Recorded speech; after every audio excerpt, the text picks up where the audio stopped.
Welcome to Speak on Stage. I'm joined by the amazing Simon Alexander-Ong, who you may know from writing an incredible book, which has just been a bestseller around the world, called Energize. He's in Dubai, and it made sense to catch up after we've been talking for so long online and in WhatsApp and so on, to discover exactly what makes him so successful and also what he shares that make a big difference to you. So stick around, find out what can help you grow your business, your life, and energize yourself to the next level on Speak on Stage. Welcome to Speak on Stage with Dave Crane, the podcast where we unpack the art and science of public speaking to help you command the stage with confidence and authority. I'm your host, Dave Crane, and as a seasoned speaker, coach, and entertainer, I've had the privilege of helping thousands of individuals like you to unlock their true potential on stage all around the world. Each week, we'll bring you candid conversations with industry experts, successful speakers, and thought leaders, delving into proven strategies, practical tips, and personal anecdotes to empower you to become a captivating communicator. So whether you're a seasoned pro looking to refine your skills or a beginner taking your first steps onto the stage, this podcast is your go-to resource for mastering the craft of public speaking. So grab your notepad, open your mind, and get ready to amplify your impact as we embark on this journey together. Welcome to Speak on Stage with Dave Crane. Together, let's jump and grow wings on the way down. Simon, pleasure having you here. Likewise, David. I'm looking forward to the conversation. Right, got to call me Dave. I tell you what, Dave. I call me David Crane. That's the guy who wrote Friends. And so he gets a lot of my press. I remember being booked for an event. They called me up, an agency. Dave, I want to book you for an event in Abu Dhabi. I went, great. The company's called for you. So I sent all my details through, and we went, oh no, they wanted the guy who wrote Friends, not you. So they cancelled it. So Dave Crane. So you've been in Dubai many times as well, haven't you? So this is my fourth time, actually. And what's your thoughts of the place? I love it. There's a certain energy about this place. There's like this can-do attitude, this focus on being better, bolder, stronger. Every time I come back, there's something new that's just been constructed or some new addition to a place I went to before. It just keeps you on your feet. That's fantastic. You're absolutely right. One of the things I find fascinating about this place is you never know what's coming next, but you can guarantee it's a world leader in what they decide it's going to be, because the whole world is focusing on Dubai in this part of the world and saying that if it's going to happen, it's probably going to happen in Dubai. And they're not all right. Yeah. And I think it's that forward thinking there. It's having a vision and challenging yourself to do something different. And a lot of governments aren't of that mindset. And I love this mindset here, where it's like, well, what can we do? And how can we do it in a way that is the best in the world? So for people watching the show now, and they're wondering, what makes you tick? Who is Simon Alexander-Ong, and how did you get to the position where you are now as a best-selling author and as a speaker and somebody who's talking to some of the best thinkers on the planet? Yeah. What was your journey that drives you to be able to be in that position? So I grew up with this mistaken belief that success was driven by my job title. Be a banker, be a doctor, be a lawyer, be an accountant. And so when I graduated from college, I started in the financial services sector at what was probably the worst possible time. The middle of 2007, which was a year before the global financial crisis swept across the planet. And the company that I started with, just to make things a little interesting, was Lehman Brothers. 14 months after I joined, it fell into bankruptcy. Wow. And even though I spent nearly 10 years in and out of the industry, so in and out of jobs within the same industry, because that was all I knew. My background was in finance, I worked in finance, all I knew was finance. It kickstarted the longest journey that we humans make, which are the inches from my head to our hearts. And so I started asking myself some important questions. Some of these questions included the likes of, what did success mean to me? And what sort of impact did I want to have in the world? Now, even though I didn't have a full picture of the answers to that, I started just to write down everything I was curious about. And I realized I didn't want to be where some people in the finance industry were in decades to come. Makes perfect sense. I didn't want to be there. And so I started to follow my curiosities, and I landed on this idea of coaching. I said to myself, that's something I think I can do. I can impact somebody's life by guiding them, helping them, supporting them to going through some sort of transformation. And if you had said to me at the beginning of quitting the financial industry and starting my first business, if I could create a successful company just doing one-to-one coaching, I would say, great, I'll take it. But the beauty of pursuing what you're passionate about is it begins to open other paths that you can never imagine when you first start. So I started doing one-to-one coaching, and then suddenly I was invited to speaking, and then media interviews, podcast interviews, and the book deal, and all the other stuff that has come since. And that's because when you do what you enjoy, when you do it in a way that makes you, when there's something about the way you do it to get people's attention, people want to do other stuff with you. They want to collaborate with you on other projects. And that's what led me to do a lot of the things I now get to do today. Fantastic. Yeah. So when you decided to step into that role of being a coach and the things started to take off, the challenge must have been, what version of myself do I give to this role? Because there's your normal self, your private self, your family self, there's a public self. You need to hold a little bit back and just share it with the world because you've got your family life and stuff as well. Yeah. But everybody needs to know that you're authentic. How do you manage to balance that properly?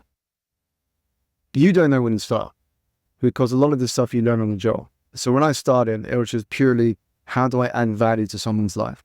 And that can be different for each of us. So I was always being focused on what is it I could add of value, whether it's in a conversation or a coaching session, whether I met two people who wanted the thing that the other person could offer. How can I connect these people together? And what I realized is the more I added value into people's lives, the more people wanted to spend time with me. They're like, oh, Simon just really added value to my life. I didn't expect it. Is he expecting something to know? I just wanted to keep adding value to people's lives because I realized in order to build coaching factors, you have to give people an experience of your coaching. And then you have to come from a place of service.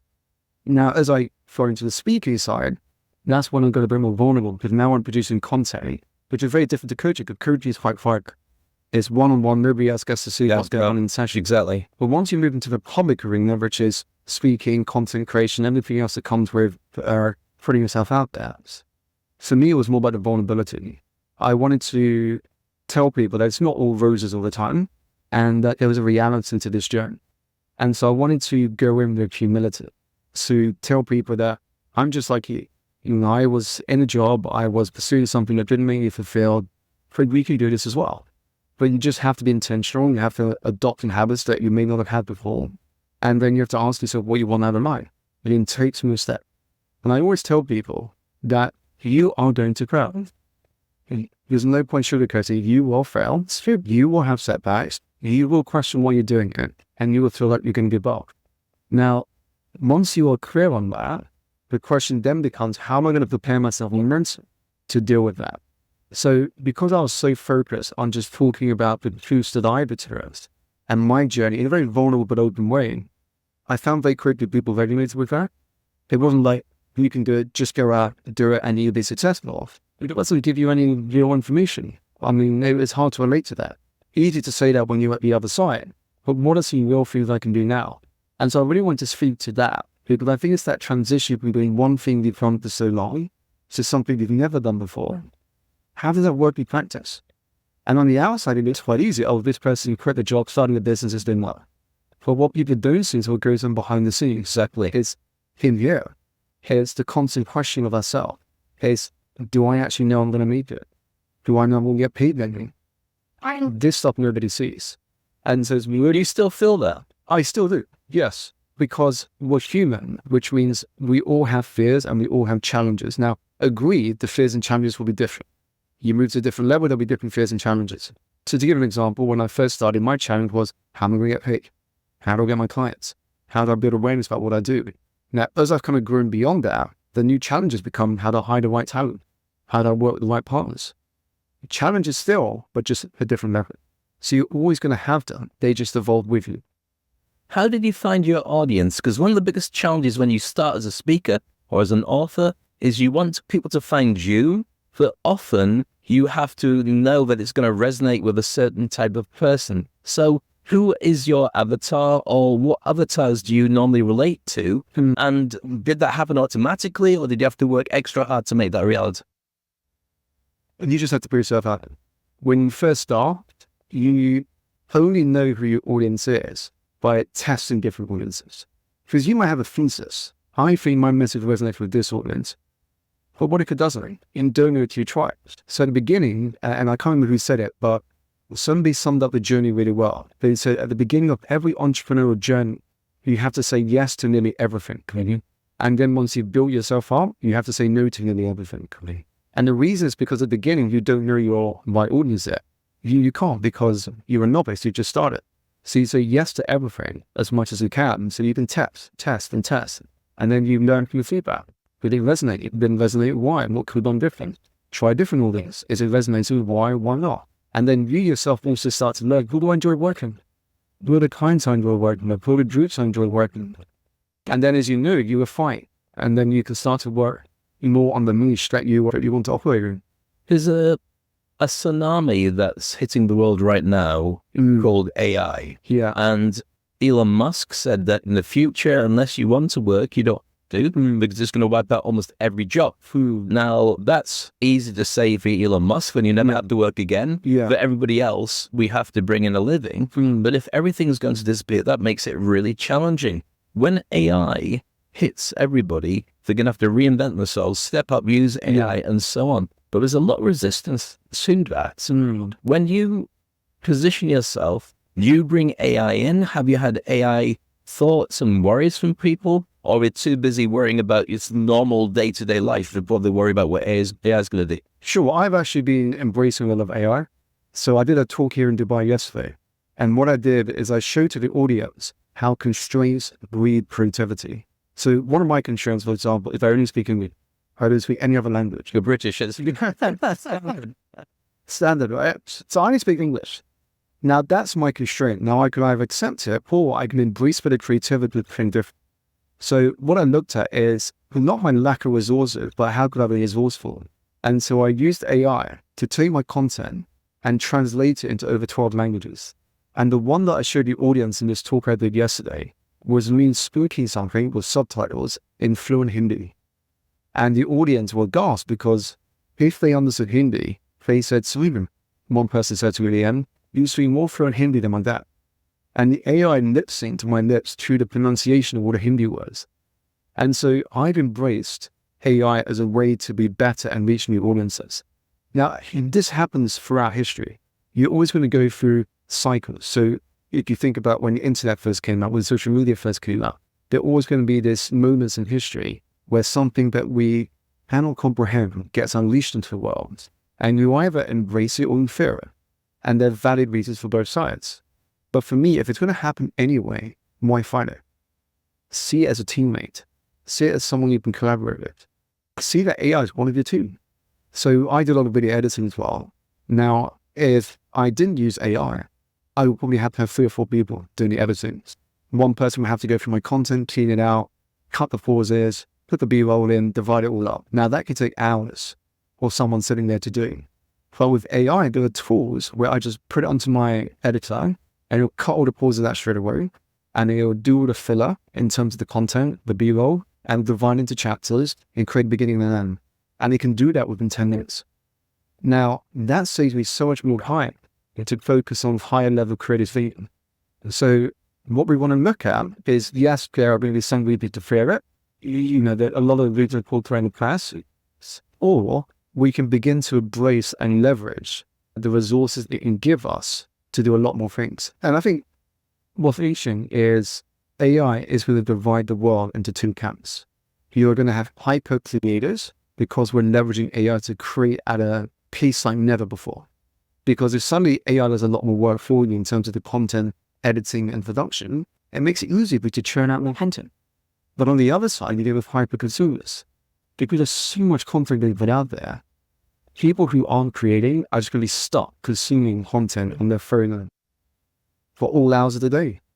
It's going to be a curious balance into how much of that stuff's going to go out. But also, at the same time, if you look at a shift that's happened in the movie industry towards the TV industry, there's a shift. All the best stuff's on TV. It's not in the movie cinemas anymore, which is why the box offices have dropped. But people are still consuming the content and loving it, and the industry is still growing. So I think there's a lot to be said for that. But one of the things I found fascinating is that for this morning is about reverse mentoring, about the younger generation teaching the older generation how to use these kind of skills. Yeah.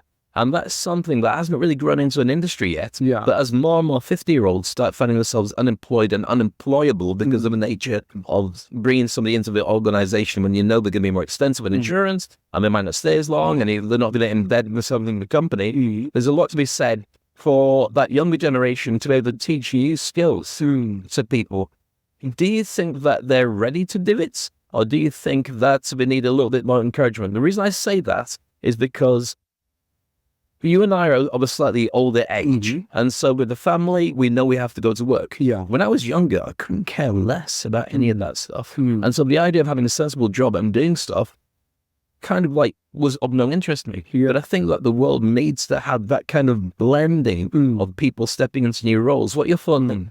Yeah, I'm a big fan for reverse mentoring. The reason I say that is because I've had a mentor who is 65 years old, and I've had a mentor who's 19 years old.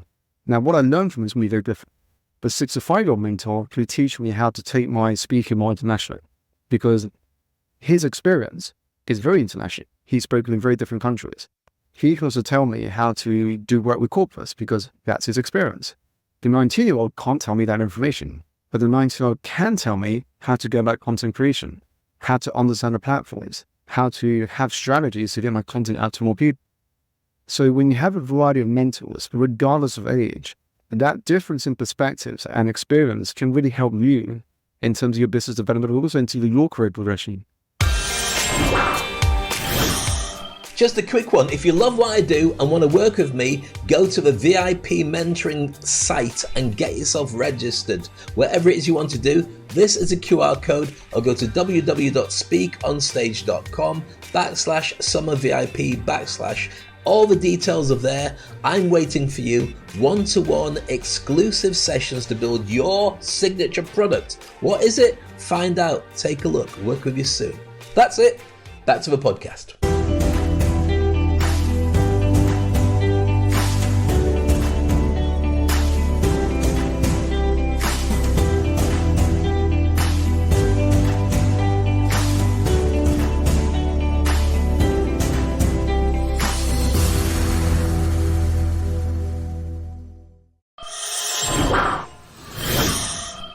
Now, when you're traveling around the world and you've got family at home, the pressure is it's great to travel, but at the same time, you want to bring your family with you, but you can't concentrate on things when your family's. It's a difficult balancing act, isn't it? To travel and to also stay at home.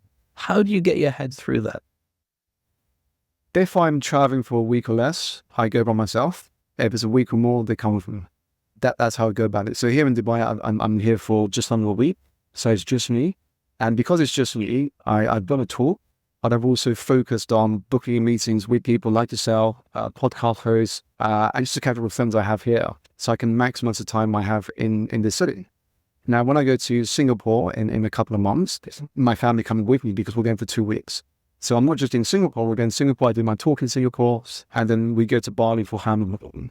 So for me, I'll bring them in this over a week, because then once I've done my event, I can spend some time with them. Now, as a man of color, as indeed you are, we've got a very divisive world where the world kind of embraces change and people who are different, probably better than ever before. Yeah. But at the same time, there are some guardrails put into what you can do when you put yourself out there. There's a lot that's done by trolls, probably not more than before, but more visible than before. But I do feel that we are going in a good direction. What's your thoughts on that? I think you being diverse, it's never been a better time to be diversity in general. Because I've got a lot more opportunities than I feel I would have got in the past. You know, just look at organizations. You have now diverse committees, you have inclusion committees. DEI is a big buzzword in the corporate world. A lot more people understanding that in order to think different, you have to have diverse inputs into your mind. So I think there's so much more opportunities today than there ever was, being someone from the ethnic minority. However, as you say, it doesn't mean to say racism and extreme views on someone who's different doesn't exist in them. It still does. And trolls, you mentioned the word just now, you get it as part of the game of putting yourself out there. When we talk about this subject, do you feel that part of your mission is to break down those barriers, Or do you feel it's going to happen, I'll just carry on doing what I'm doing? The reason I say it is because for me, it's very important that I do put myself in the firing line to break down barriers and get other people to say, actually, you know what, I'd never thought of it like that, but I'm interested now because I didn't think I could work with somebody like Dave. Yeah.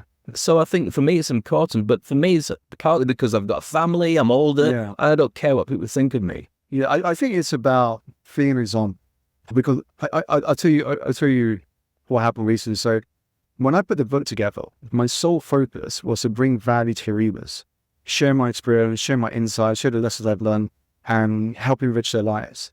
What I didn't expect, and it wasn't in my head when I wrote the book, was the reaction from the Chinese community.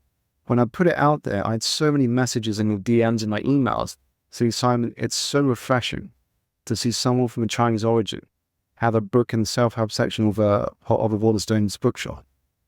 And that for me got me thinking, actually, I'm in a rare position where so many in my culture cannot relate to someone from their culture being on a stage, writing a book, traveling world and speaking to audiences. There's not many of us who do it. And it made me realize, actually, I'm in a fortunate position to be that example.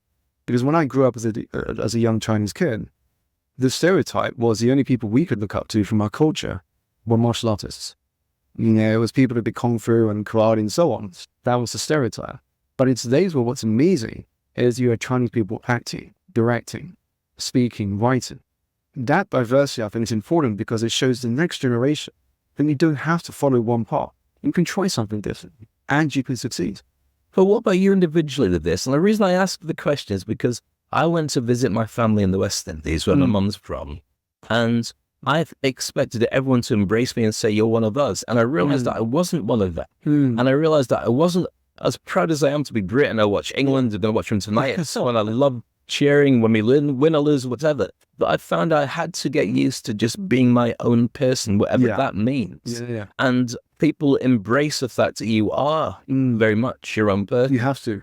How do you find that? Because that is a bit of a challenge, because it's not like you suddenly arriving, everyone's just like you. You have to go out there and fly the flag, and people can rally under it that bring their own version of who they are under it. But it's a very lonely decision that you have to make, to be out there front and center and carry your own personal ethnicity into where you go. It is. It is, because there's not many people doing it. So it's naturally by that setup, it is going to be a bit lonely. But at the same time, what's most important is, are you living a life true to yourself? Are you doing it in the way that you want to do it? That's what's most important. Because, you know, it's been cited a lot. Bonnie Ware's book, He Regrets His Dying. The number one regret from people who get to the end of their life is, I wished I lived a life more true to myself than a life for other people. Now, focus on you first, because you can't pour from an empty cup. Focus on you, and then with the energy you've then built up, then go out and do all the other stuff you want to do. But if you're not in a good place, if you haven't worked on you first, how can you expect to have all that impact you desire? It's fascinating you bring that up, because I remember reading an article about the number one regret of people who die, according to care workers, and they all say, I thought I'd have more time. Which is a very sobering thought, because procrastination is built in for many people. But you travel around the world, same as I do. You produce stuff, content, you put it out, you shift it, people embrace it or don't embrace it, and you keep churning out. If anything, I feel like there's not enough time anyway. But I think it's also important to pace yourself so it passes at the time that you feel comfortable doing it. Because you can burn out if you don't pace it properly. And this is the thing, it's like consistency always beats intensity. So when you think about it, it's far better to find your own consistent rhythm than to fall into the trap of following someone else's consistent rhythm. So if somebody's posting content every day, you don't have to do that. You just have to work out what is your consistency. It could be once a week, once every couple of days, once every 2 weeks, whatever it is. But as long as you have some consistent rhythm, that's what's important. Do you think everybody should write a book? Or do you think, because here's the thing. So many people who write a book end up with a garage with a box of rotting books in it because they produced the book that's always been inside them. They didn't realize that nobody actually wanted to read it, but they wanted to produce it. That I do believe that the world needs more authors. I do believe the world needs more people sharing even micro stories that can help people to grow. What's your thoughts on that? You've brought out an incredibly successful book, Energize. I'm sure there's more books on the way right now. What do you think of others? I would say there was a book in all of us, but it doesn't automatically mean that book needs to be out in the world. There's a book in all of us, purely because we're all different experiences.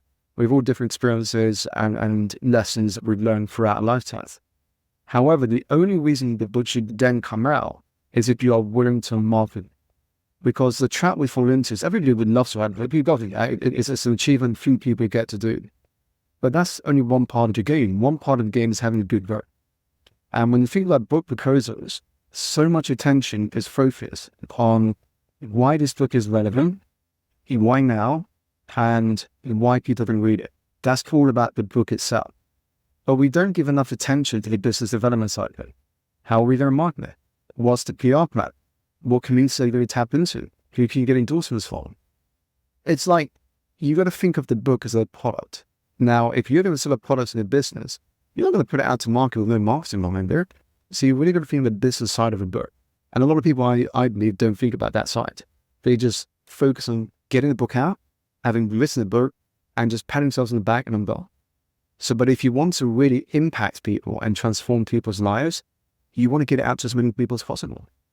I remember speaking to guys who had been on Oprah Winfrey, and they said the smart way to go into Oprah Winfrey in the days when Oprah Winfrey was the #1 show in the world was never to go out and talk about your current book, to talk about the next one, even if you haven't written it yet, because you'd only get one chance to be on Oprah, but you will sell your second book on the knowledge of that you have another one coming, so an audience that will buy the first one. So with you've got one book out at the moment. One book out at the moment. The next one is?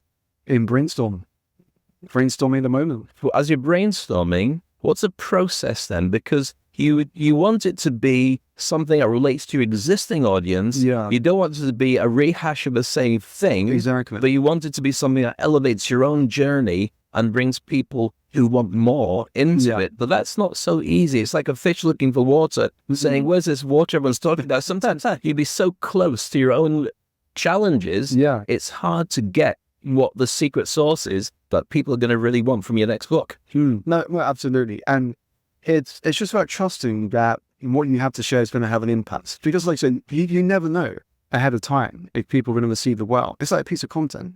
I put out one piece of content. I put a lot of work into editing, and I think that's going to do well. It does okay. And then I put out another piece of content, which I haven't really spent much time editing. And I'm like, this is not going to do too well. And it does even better than the one that I spent a lot of time editing. We just don't know. And so I think is when you put a second or third book together or have any books in writing, the thing is to write what you're curious about right now. Write what makes you feel alive. What people can read and they feel it through the words. They can feel the energy. It's like if you go home to your family and your parents cook you a nice homemade meal, that tastes so much better than eating a meal from somebody who's doing it just because they're going to cook. Because when your parents put that food together, they're putting it together with love. They're putting together from the passion they have for giving you good nutrition, a good sustenance. Energy that you put into something can be felt by the person receiving it. And so that's why I think it's most important. Can the reader or the person viewing your work feel the energy you put into it? If they can, they're going to connect with it. A thought leader who comes out to position themselves nowadays needs to consider a number of different ways of reaching their market. To me, it's been about public speaking, but also omni-channel. So you position your stuff so it's available and visible. It's about creating a brand that people can resonate with, so they understand instantly what your values are and what's in it for them. But it's also, you need to be able to financially make it work. Otherwise, you'll be putting out content that makes other people rich, and you'll be going, I can't sustain this. What other areas would you say are really important for thought leaders that will grow and exist in the future? You're right. If you just focus on content, especially beginning, it's not going to pay the bills. All those likes, all those comments, all those shares doesn't pay the bills. So the way you got to think about building a business as a full leader in today's world is you got to run two things in parallel. You've got to run your monetization part of the business well. Alongside that, you got to run the brand building exercises.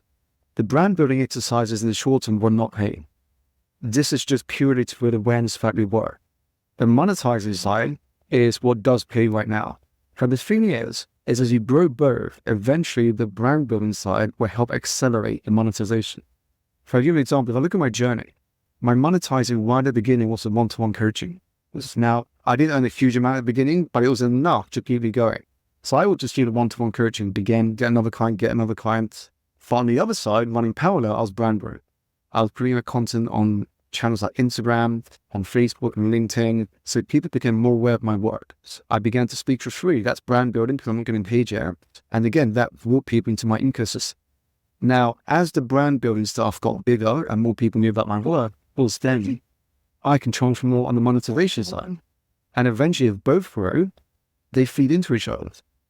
So I think that's how I'm going to think about it. It's not the one or the other, but how do we run them parallel? When did you feel that things had stepped up to a level where you're going, whoa, we're off? Because when we talk about an overnight success, that's usually about 10 years of working really hard to get to that point. When was the point when you turned around and went, actually, this has taken off. I can ride the waves of this thing? Was it the book release? Was it a combination of social media? Was it being booked for more gigs? Yeah. Was it an agency? What made a big difference? So funny we say 10 years. It's because it's now coming up to 8 years since I left environment. Right. So that's nearly 10 years. Yeah. I didn't say it looks like an overnight success, but that's nearly 10 years of me being consistent at what I'm doing. And I think there's a multitude of things. So first was I was getting more media exposure. So I was being quoted in magazines and newspapers, and then BBC wanted to interview me, and then Sky News did the interview. And I think once those things started to come together, that really brought the credibility higher. So when you were to look at my profile, the fact I'd done BBC News and Sky News, immediately, it put me in a very different category than the majority of my peers who were still kind of working behind it. So I think that certainly helped. It gave me that credibility, was because I found myself speaking at more and more events, and the events got better. So it wasn't just corporates I was doing. Now I was invited to speak at, say, Peter Jones and Dragon's Den's charity events. I was then invited to speak at bigger conferences, festivals. And so that grew my audience into the mainstream. And then on top of that, the book certainly added a fire, because the book allowed me, and with the help of endorsements from like Ali Abdal, Simon Sinek, Montreal Goldsmith, and so on, that really helped me to access a far wider audience who had never come across my work before. With the book doing well, and then people recommending it, sharing it, talking about it, that just opened me to an even bigger audience. So where do you see this going? Because it's like being in a car and it always feels like it's driving at the same pace. But from the outside, people go, wow, that's a bit fast. Where do you see your journey leading? I know that you certainly don't want to stop the journey, but things are already happening that you want more of, some things you want less of, and the opportunities that would open up in a way that maybe you hadn't considered when you first started. What would be your, oh my goodness, this is it. I've hit the levels where I can just look at the top of the mountain, look down, and then cherry pick what I want to have? I think three things for me would create ideal lifestyle. One, far more speaking. I started to speak a lot more internationally, post the book coming out. I love speaking, love going to the stage, connecting with an audience and adding value that way. So if I can build on that more, amazing.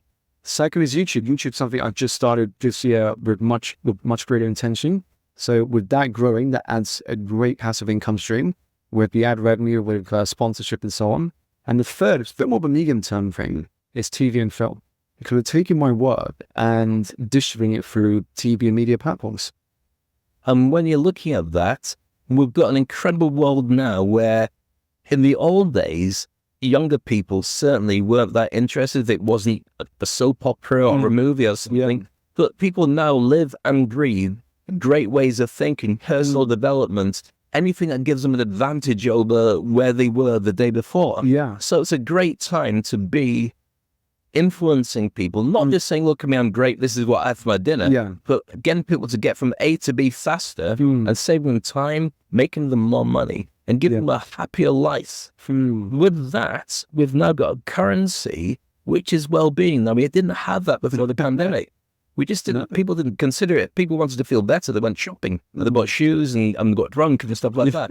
It's now just starting to become a currency that people say, you know what? I want some more well-being. I want some more happiness. How are you finding that impacts you in your business model? Important. The first chapter of my book is called Invest in Your Health for a reason, because health is the first wealth. If you're healthy, you're going to have lots of growth streams and goals. If you're sick, you only have one. And so if you do not have a good baseline of good health, so when I say good health, I mean getting sufficient rest, moving your body on a regular basis, and feeding your body well. Unless you have a good baseline, other stuff becomes a lot harder. Once you've got a great baseline of energy, you can then focus on the other areas of well-being, mental energy, emotional energy, and spiritual energy. But you can't make those things a priority unless you are good health. Because if you're exhausted and tired every day, I mean, how are you going to go into something with the best intention? You can't. It's like starting a 100-meter race, 10 meters behind the starting line. However the day turns out, you're always going to feel like you're behind. But that's talking about physical wealth and physical health. What about the mental side, which is harder to pinpoint the impact it makes on people's lives, but that drives even your physicality comes from your ability to feel better about yourself. And that was always seen as, oh yeah, whatever. I mean, typically for men, this is a big challenge for men to talk about a man who has a problem. It makes him look weak. But now we've got more and more people sitting around saying, you know what, I don't know what to do. And I don't want to go for a drink. And I don't want to watch sports. And I don't want to buck up my ideas and pretend there's not a problem there. Yeah. But it's still a stigma for men. The highest amount of suicides, 80% of them are male. So mental health is a big area, but it still hasn't become a currency as much as it needs to. And what has to happen? And this is why there's 4 dimensions of energy. I touched on physical energy, but the other areas are mental, emotional, spiritual. Mental energy is about this. You know, how do you build that mindset? And how do you focus on what matters? And emotional energy is all about relationships with yourself first, and then with the people around you. And spiritual energy is all about meaning and purpose. You know, you can be exhausted, not because you are physically doing too much, but because you're doing too little of the things that bring you joy, and you're running someone else's race. That feeling you get on a Sunday evening or Monday morning before you go to the office, that physical tension in your stomach, that's because you're low in spiritual energy. You're going against who you are. You're not doing work that brings out your potential. And so that manifests itself with physical tension, physical stress. That's when you're low in spiritual energy. Emotional energy means the relationship with yourself isn't healthy. Chances are it's because there's nobody to speak to that. We just keep it inside. And as you said, it is what happens with a lot of men. We keep it inside thinking we alone can deal with it. Fact is we can't. We never get to the top alone. So how do you either talk to someone about it or find an outlet where you can download what's in here in a healthy way? But that's still going to be a problem because most men don't even know that they've got that particular problem. Yeah. And when they do realize that there's an issue, who do they go to talk about it? It looks like weakness amongst your friends. It looks like you're not that strong guy amongst your partner. And your work, generally, the first thing I would go through most bosses is, oh, we're going to have a problem here. Let's go to HR and just see if we can deal with it. If it continues, maybe we need to find somebody else to fill that role. So to keep it tucked inside, waiting to explode. Yeah. So when you talk about those 4 different areas, I think you're absolutely right. I think spirituality is something that's really not understood by most people. It's not just about your relationship with a higher power, whatever that higher power is. It's your relationship with yourself and what's going on and what's growing. And I do believe, for instance, when somebody wins the Olympics, the first thing they do is tend to thank God. And it's not necessarily that they believe in God. It's when they have an injury and they know they shouldn't be training, they believe in a higher power that gets them back in to do stuff. That higher power thing has been fudged a little bit as to what it is because it gets monetized and because it's forever, it's used. Let's not go down that particular route that I'm heading down now. But it still leaves a challenge for men and many women as well to say, what is my purpose? How do I get there? And when I look at people like Dave and Simon and all these decision makers who seem to have it easy, I don't have it that easy. And I feel a loser. And that's a real challenge for many people. Especially on social media, you only ever see the success stories. You don't see what happens behind the scenes. You know, when we got noise going on in a restaurant or a hotel, and we're trying to make a recording. There's so many things that people don't see. What would your advice be about that whole journey to keep yourself moving and being able to keep going? There's a couple of things in response to what you shared. Number one, this is why you cannot have self-development without self-awareness. The first step is being self-aware. And what that means is understanding yourself. And how many of us really understand who we are? Once you understand who you are, you understand your strengths and weaknesses. The next easiest step, if you're not comfortable talking about it to someone yet, because especially if you're just starting on this journey, is journaling. And write down your thoughts onto paper. The simplest step you can take. Because when you download your thoughts onto paper, first of all, your mind becomes a lot lighter because you're putting it onto paper. Secondly, you can make sense of your thoughts. Because when you're putting your thoughts into paper the traditional way, so not like on iPad or smartphone, but like pen to paper, it forces you to slow down and to just evaluate your thoughts. Now, when you touch on purpose, for me, the way I think about it is we tend to use it as an excuse to not do work. I'm not going to do this because I don't know what my purpose is yet. I'm going to start that once I know my purpose. The reality is you don't wake up one morning and go, Eureka, I know what my purpose is. I know what I'm meant to do for the rest of my life. It doesn't happen that way. The reality is you're getting clues and insights, and then it's up to you to follow them. And as you take action, you get clarity. As you take action, the next step unravels.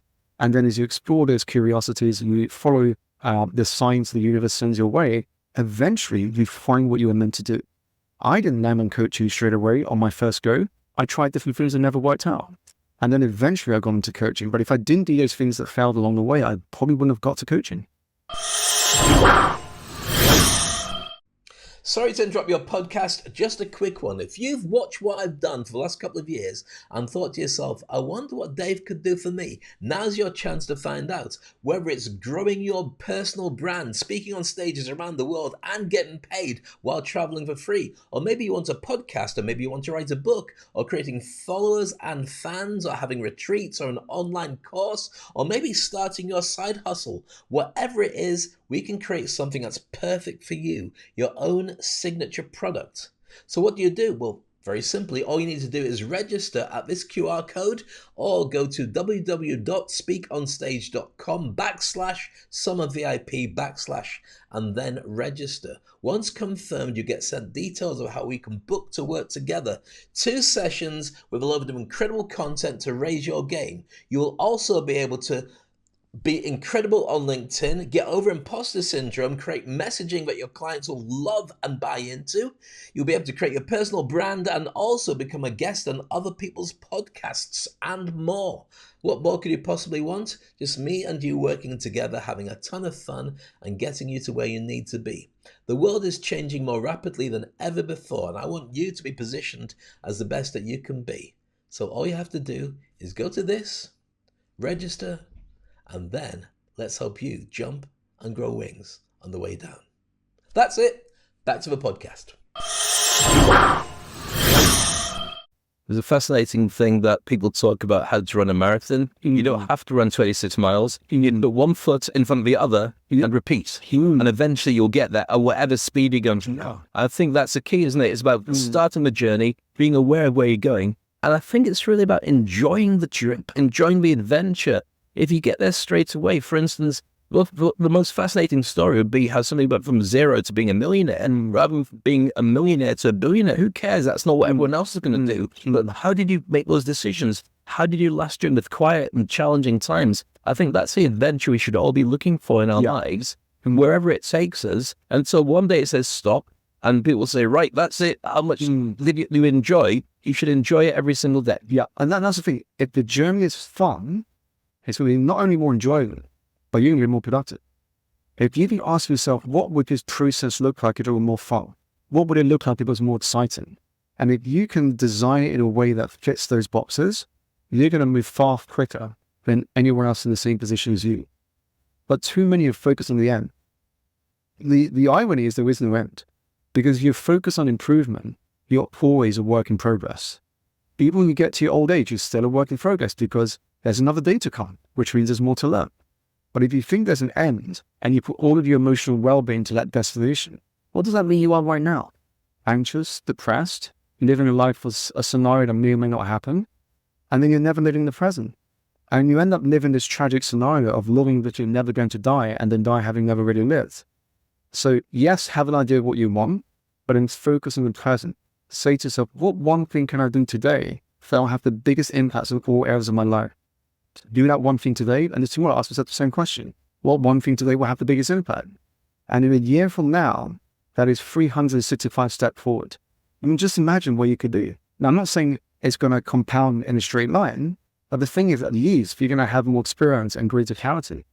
And you'll know you've lived a life. Absolutely. Fantastic. It's been a pleasure chatting with you. And I know that you've got lots to do in Dubai, and be back here again. And hopefully in the future, we'll get a chance to share a stage together and share those ideas that we've gone through today with a much bigger audience. And we can see the reflection in their faces as they go, that makes sense to me. Indeed. Simon Alexander, real pleasure having you here on Speak on Stage. And we look forward to more sessions with more amazing speakers. Make sure you subscribe. And of course, get his book, get his podcast, watch his YouTube channel, and make sure you follow his journey. One of the most exciting speakers on the market, Simon Alexander Ong. And remember to jump and grow wings on the way down. I'll see you soon on the next episode of Speak on Stage. Thank you for tuning into another insightful episode of Speak on Stage with Dave Crane. We hope you found today's conversation inspiring and packed with valuable insights to help you to amplify your presence on stage too. And if you enjoyed this episode, please subscribe to the podcast on your favorite platform and leave us a review. Your feedback helps us improve and reach more aspiring speakers just like yourself. Remember, the stage is your platform to shine. And with the right tools and mindset, you can captivate any audience anywhere. So keep honing your craft, refining your message, and never shy away from the spotlight. Stay tuned for our next episode, where we'll dive even deeper into the world of public speaking and performance. Until then, keep speaking, keep shining, and keep making an impact. This is Dave Crane signing off. See you next time. Speak on Stage.